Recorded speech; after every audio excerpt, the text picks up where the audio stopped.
जय हिंद दोस्तों, स्वागत है हमारे यूट्यूब चैनल में। आज हम लोग थर्ड सेमेस्टर का एक बहुत ही महत्वपूर्ण अर्थशास्त्री के जीवन परिचय के बारे में जानेंगे, उनके बायोग्राफी के बारे में जानेंगे और उनकी जो अर्थशास्त्र में क्या महत्व योगदान है उसके बारे में हम इस वीडियो में चर्चा करते हैं प्यारे बच्चों। तो अर्थशास्त्री हैं कौन?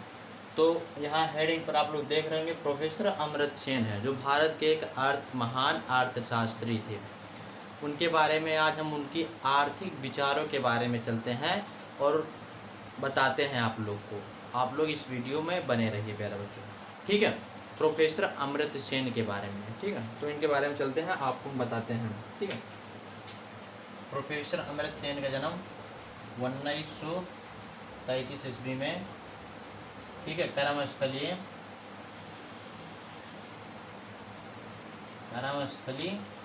शांति निकेतन में हुआ था प्यारे बच्चों। शांति निकेतन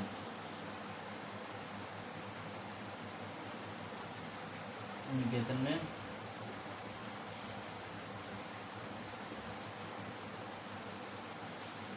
कर्मस्थलीय शांति निकेतन में हुआ था। इनका जन्म कहाँ हुआ था?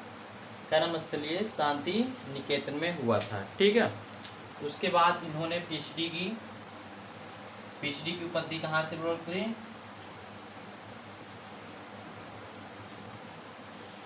कैम्ब्रिज विश्वविद्यालय से।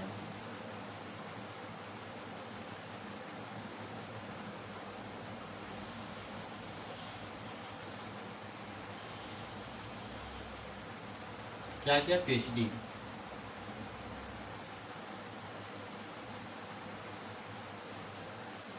पीएचडी की, ठीक है, पीएचडी की उपाधि यहाँ से प्राप्त की, ठीक है।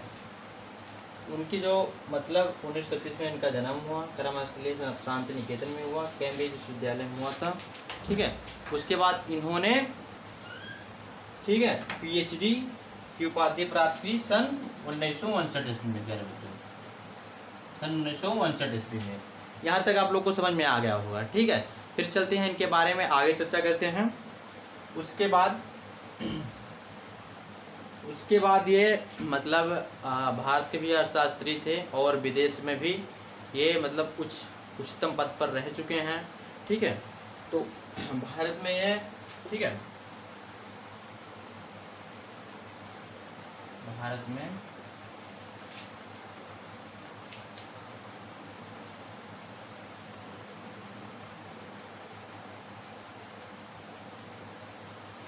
दिल्ली विश्वविद्यालय,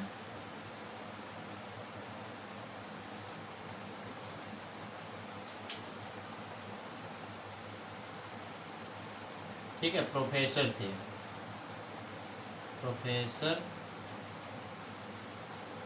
प्यारे बच्चों। दिल्ली विश्वविद्यालय में ये प्रोफेसर थे। किस विभाग के? तो अर्थशास्त्र के, ठीक है।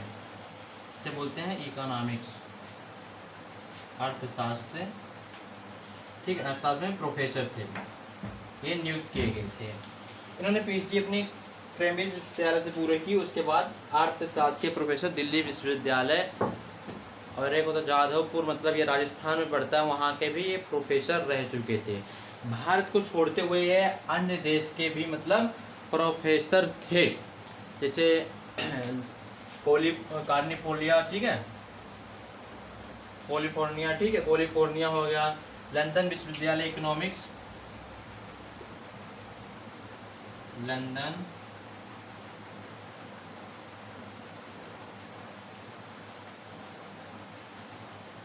लंदन विश्वविद्यालय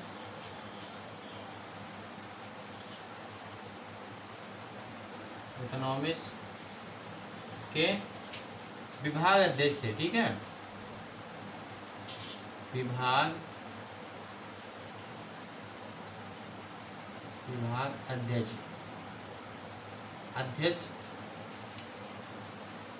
के पद पर, ठीक है। किस पद पे थे? विभाग अध्यक्ष के पद पर कार्यरत थे प्यारे बच्चों। वो भारत को छोड़ो अन्य देश में भी अर्थशास्त्री थे और ये अर्थशास्त्री थे और इन्होंने क्या किया? भारत को अध्यापन कार्य करते हुए विदेशों में भी इनकी नियुक्ति हुई। किस पद पे? प्रोफेसर के पद पे। कौन से विभाग के? तो अर्थशास्त्र, इकोनॉमिक्स विभाग के। ठीक है प्यारे बच्चों, यहाँ तक आप लोग को बिल्कुल समझ में आ गया होगा। चलते हैं आगे, इनके बारे में डिटेल में जानते हैं पूरा। ठीक है, यहाँ तक आप लोग को समझ में आ गया होगा। स्क्रीनशॉट लेना चाहे तो स्क्रीनशॉट ले लें, या लिखना चाहे तो लिख लें। ठीक है, प्रोफेसर थे।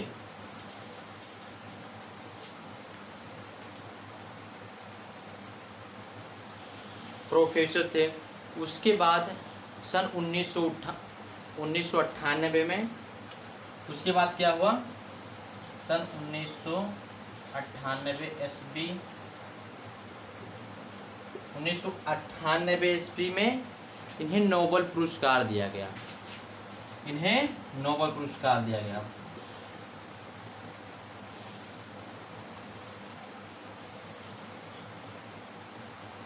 पुरस्कार विजेता घोषित किया गया, दिया गया। ठीक है, पुरस्कार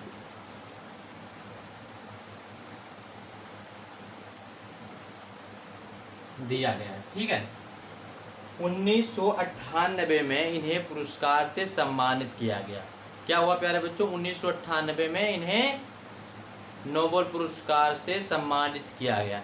किस लिए सम्मानित किया गया? ठीक है, तो ये कल्याणवादी के अर्थशास्त्री थे। ठीक है, समाज का कल्याण चाहते थे, कल्याणवादी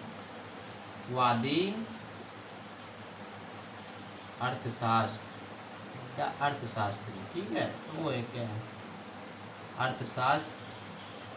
ठीक है, कल्याणवादी अर्थशास्त्र के लिए नोबेल पुरस्कार दिया गया। ठीक है, नोबेल पुरस्कार से सम्मानित किया गया, पुरस्कार दिया गया। ठीक है, दिया गया प्यारे बच्चों। जिस समय इन्हें पुरस्कार दिया गया उस समय भारत के एक और विद्वान थे जिनका नाम था खुरना चंद्रशेखर। क्या नाम था? खुरना चंद्रशेखर। खुरना चंद्रशेखर, चंद्रशेखर था। उन्हें भी मतलब ये नोबेल पुरस्कार प्राइज दिया गया, नोबेल पुरस्कार से सम्मानित किया गया। लेकिन उस वक्त उन्होंने भारत की नागरिकता त्याग चुके थे। लेकिन इतने उच्चतम पद पर होते हुए हमारे भारत पर गर्व होता है कि हमारे भारत पे इतने महान महान अर्थशास्त्री थे। इतने बड़े पद पर होते हुए उन्होंने भारत की नागरिकता नहीं त्यागा। ठीक है, उन्होंने इतने पद पर होते हुए, उच्चतम पद पर होते हुए भारत की नागरिकता को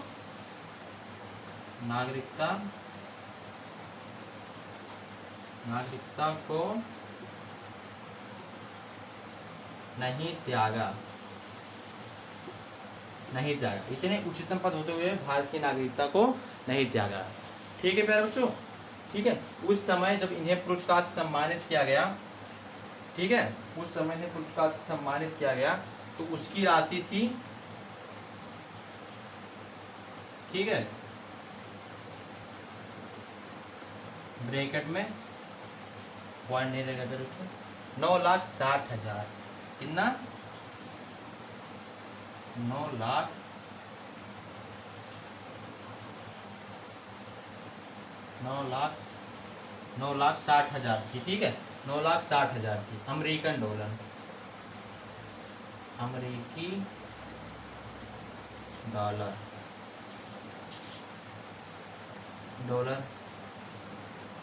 डॉलर थी। उस समय जब इन्हें सम्मानित किया गया तो क्या थी? अमेरिकी डॉलर 9,60,000 अमेरिकी डॉलर से उस रत्न से सम्मानित किया गया। उस नोबेल पुरस्कार में उन्हें मिला। कौन थे इतने महान? प्रोफेसर अमर्त्य सेन। पता चला आप लोग को?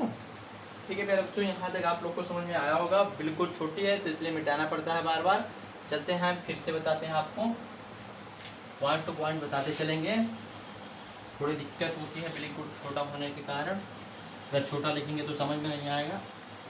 ठीक है,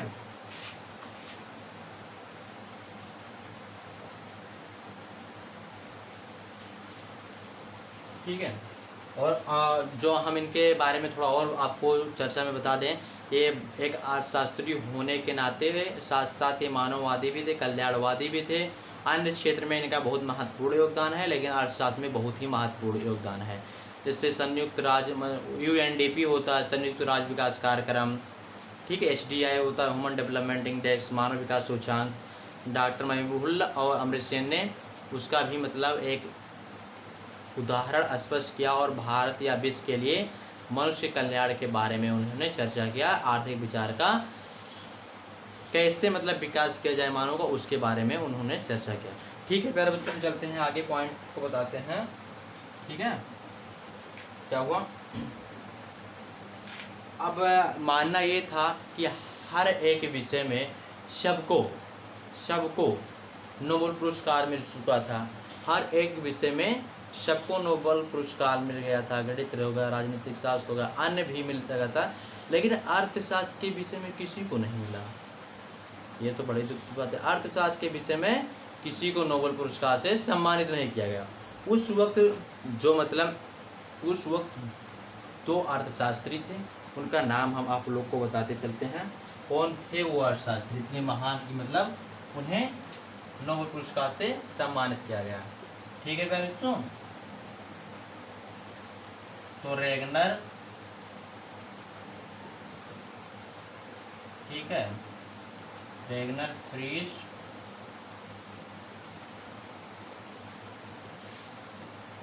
जॉन टारवर्जन,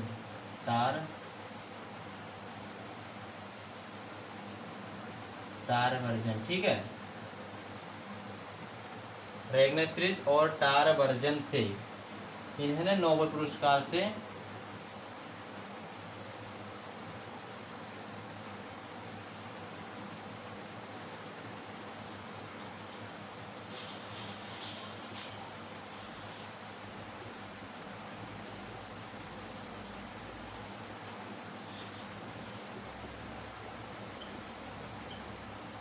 इन्होंने अर्थशास्त्र के क्षेत्र में नोबेल पुरस्कार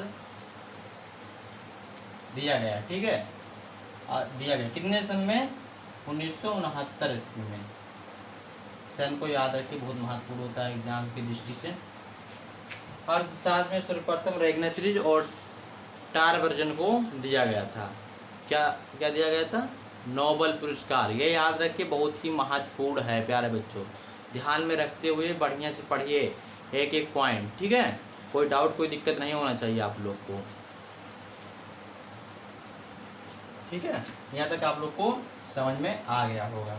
मतलब जो 70 विजेता थे नोबेल पुरस्कार, उसमें सर्वाधिक विजेता कौन थे। ठीक है, 70 पुरस्कारित थे। ठीक है, पुरस्कारित थे। ठीक है, इसमें सर्वाधिक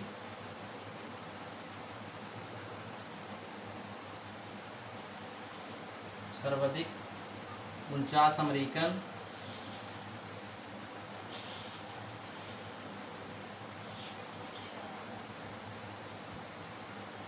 अमेरिका 49 पुरस्कार विजेता, ब्रिटेन 7,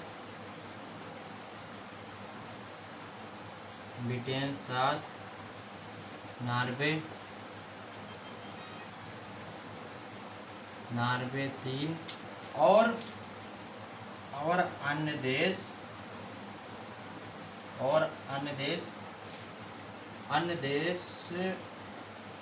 को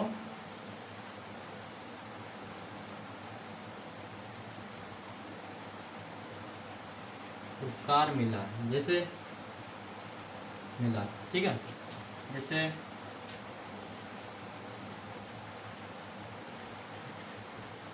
जैसे भारत, फ्रांस,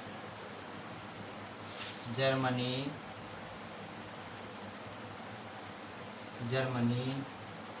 ठीक है, इजराइल लैंड,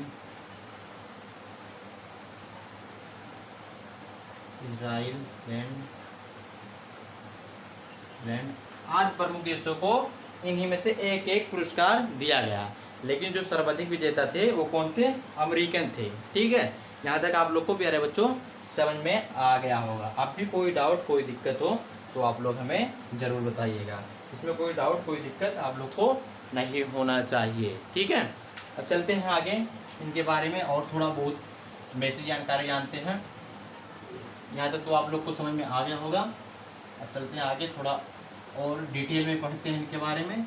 सबसे महत्वपूर्ण है इनका आर्थिक विचार, उसके बारे में अभी नहीं चर्चा करेंगे, थोड़ा और बता दें, उसके बारे में हम चर्चा करते हैं आगे चलकर, ठीक है प्यारे बच्चों। यहाँ तक कोई डाउट कोई दिक्कत नहीं होना चाहिए, ठीक है।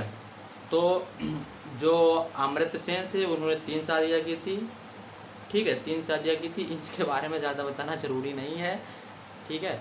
लेकिन जो इनकी प्रमुख रचनाएं थी, इन्होंने प्रमुख 20 रचनाएं की थी, ठीक है। शादियाँ तो 3 की थी लेकिन रचनाएं 20 की थी, ठीक है, ठीक है। प्रमुख रचना 20 की थी।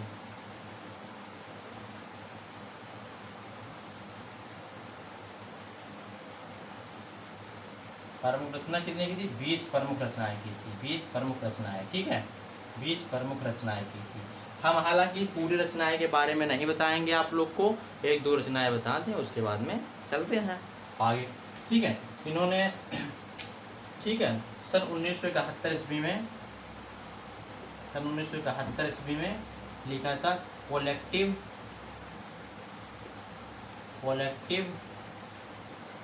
चॉइस, कलेक्टिव चॉइस, ठीक है, कलेक्टिव चॉइस सोशल वेलफेयर, हाँ ठीक है बच्चों, social welfare, collective choice social welfare, ठीक है, कलेक्टिव। और दूसरा था, ठीक है, एक पहले पुस्तक का नाम कब प्रकाशित हुआ? 1971 ईस्वी में ये प्रकाशित हुआ। दूसरे पुस्तक का जो नाम था, ठीक है, दूसरे पुस्तक का यानी कि जो नाम था उसके बारे में हम आप लोग को बताते हैं, कोई दिक्कत कोई डाउट नहीं होना चाहिए,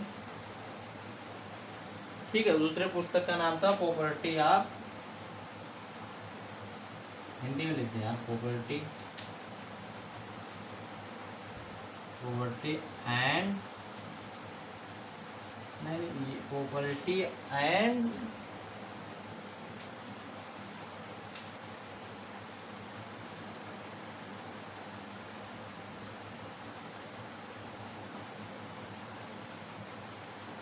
ठीक है, पॉवर्टी एंड फेमाइंस था, ठीक है, पॉवर्टी एंड फेमाइंस था, जो 1971 में आया।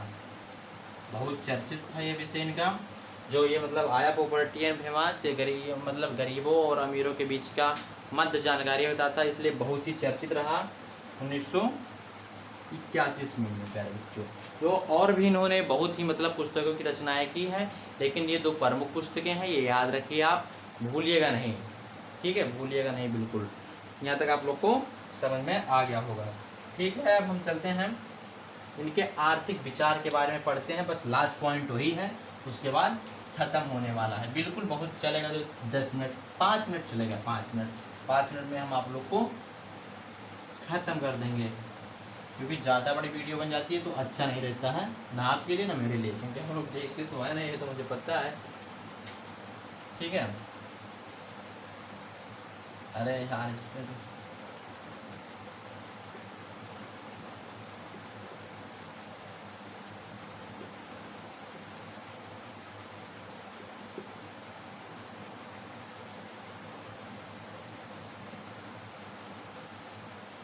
आर्थिक विचार में लिखे, आर्थिक विचार लिखे तो ज़्यादा कंफर्टेबल लगता है। आर्थिक विचार किसके? प्रोफेसर अमृत सेन के।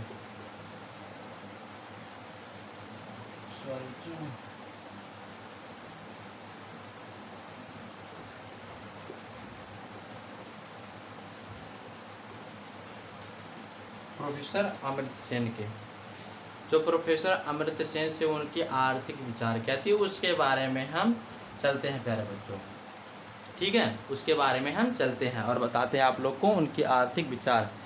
उनकी आर्थिक विचार के बारे में, उन्होंने गरीब तथा अमीर के मध्य जो उनका मतलब उनका था मूल रूप से वितरण का असमान परिणाम ही परिणाम ही समस्या का कारण है। हाँ ठीक है, उनका मूल रूप से था असमान वितरण ही समस्या का कारण है। ठीक है, तो उन्होंने आर्थिक विचार स्पष्ट करते हुए कहा, पहला पॉइंट उनका यह है, नोट करते चलिए। ठीक है, पहला पॉइंट उनका नोट करते चलिए। ठीक है, अकाल और गरीबी, अकाल और गरीबी। ठीक है, इससे बोलते हैं फीमाइन, फीमाइन एंड पॉवर्टी। ठीक है, फीमाइन एंड पॉवर्टी, अकाल और गरीबी। अकाल और गरीबी के कारण में उन्होंने एक मतलब एक पुस्तक लिखा था। ठीक है, एक पुस्तक लिखा था, उसके बारे में हम चर्चा करते हैं। इन्हें जो कलेक्टिव, जो उनका पुस्तक था collective choice and social welfare, उसके बाद उन्होंने दूसरी पुस्तक जो लिखी थी पॉवर्टी एंड फेमाइंस, उन्होंने बहुत चर्चित था। उन्होंने बहुत चर्चित था, 1981 ईस्वी में लिखा था। पर उन्होंने यह बताया था उस पुस्तक में कि मतलब वितरण, मूल रूप से वितरण का समस्या ही मूल रूप से वितरण का समस्या ही कारण है। वितरण का समस्या ही मुख्य रूप से कारण है। समझ में आया? नहीं आया? मुख्य रूप से वितरण का समस्या मतलब वो कह रहे हैं जो आय का असमान वितरण है वही मुख्य रूप से समस्या बन जाती है हर एक व्यक्ति की। जो सरकार नीति बनाती है या कुछ भी बनाती है, हर एक व्यक्ति से यही होता है। ठीक है,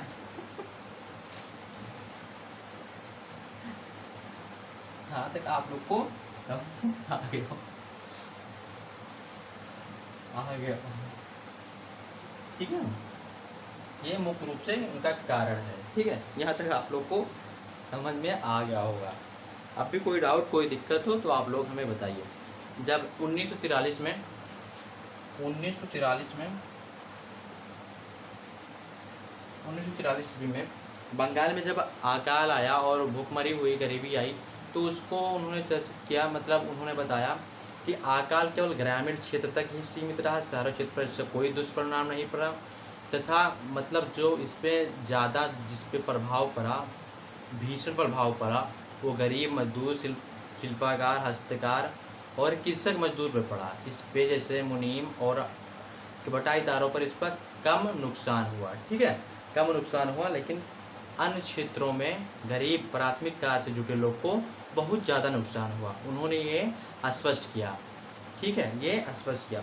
उनका यह मानना है आय का असामान्य वितरण ही मूल रूप से आर्थिक समस्या है। आर्थिक समस्या है, क्या समझ में आया? मूल रूप से आय का असमान वितरण ही आर्थिक समस्या है। मतलब उनका मानना है अकाल के समय कुछ ऐसा हुआ, उस गरीब लोग हैं जो पहले से अन्य पिछड़े जाति में आते हैं, गरीब है एकदम, उनका क्या होता होगा, उनके पास क्रय शक्ति खत्म हो गई थी। 1943 में भूखमरी आ गई थी, भूखमरी आ गई थी, उनके पास क्रय शक्ति खत्म हो गई थी, भूखा रहना पड़ा। क्यों? अकाल की वजह से। लेकिन जो अमीर व्यक्ति, उच्च समूह के लोग थे, उन पर इसका दुष्परिणाम कुछ नहीं पड़ा। तो आय का असमान वितरण ही मुख्य रूप से कारण है। उन्होंने यह बताया था 1943 ईस्वी में, उन्होंने अपने पुस्तक में बताया था। उन्होंने बताया आय का गलत नतीजा, मतलब लास्ट पे स्पष्ट किया, गलत नतीजा ही ये मुख्य रूप से स्पष्ट करती है। प्यारे बच्चों, यहाँ तक आप लोग को समझ में आ गया होगा। फिर भी कोई डाउट, कोई दिक्कत हो तो आप हमें ज़रूर बताइए। फिर उन्होंने 2-3 पॉइंट और बताया था। ठीक है,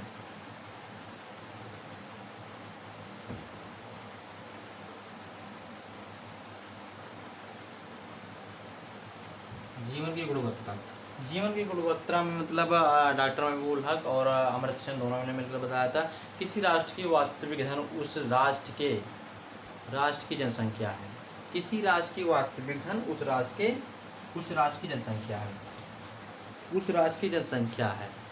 राष्ट्र के लिए एक जनसंख्या मुख्य रूप से उसकी धन है। उसका यह मानना एक नैतिक सृजनात्मक कार्य करे ताकि मनुष्य स्वस्थ और लंबे जीवन तक जीवित रहे, मतलब उनका विकास होता रहे। ये उनका प्रमुख विचार था जीवन गुणवत्ता के अंतर्गत। ऐसा क्या किया जाए कि मतलब मनुष्य, मतलब अच्छी क्वालिटी ऑफ लाइफ, मतलब अच्छी जीवन कैसे जिया जाए, उसके बारे में इन्होंने चर्चा किया था, जीवन गुणवत्ता पे। दूसरा आता है कालखंड श्रेणी। ठीक है, ठीक है। कालमंडल,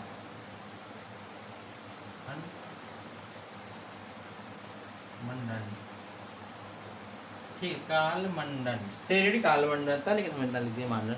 उनका यह मानना था, मतलब उनका यह कहना है कि मतलब एक निश्चित समय में उत्पादन को अधिकतम कैसे किया जाए, उसके बारे में इन्होंने कालमंडल पे मतलब चर्चित विषय पर एक निश्चित समय पर उत्पादन कैसे ज़्यादा किया जाए उसके बारे में चर्चा किया था। एक अर्थव्यवस्था में उन्होंने दो गतिशील श्रम बताए हैं, एक श्रम को प्रधानता, दूसरा पूंजी को प्रधानता दी है। दोनों में स्पष्ट करते हुए उन्होंने यह कार्य को बताया है। जिसमें ज़्यादा क्रय शक्ति होगा, मतलब गतिशीलता होगा, वही ज़्यादा कार्य कर सकता है। ठीक है, यहाँ तक आप लोग को समझ में आ गया होगा प्यारे बच्चों।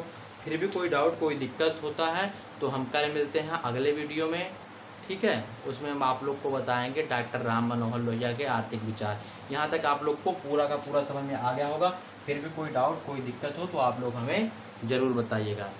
ठीक है दोस्तों, कोई भी दिक्कत, कोई भी राइटिंग में कोई दिक्कत है मुझे पता है, वो हम सुधार लेंगे, इससे कोई दिक्कत नहीं, लेकिन आप लोग को समझ में ज़रूर आना चाहिए। ठीक है बच्चों, फिर मिलते हैं अगले वीडियो में। जय हिंद।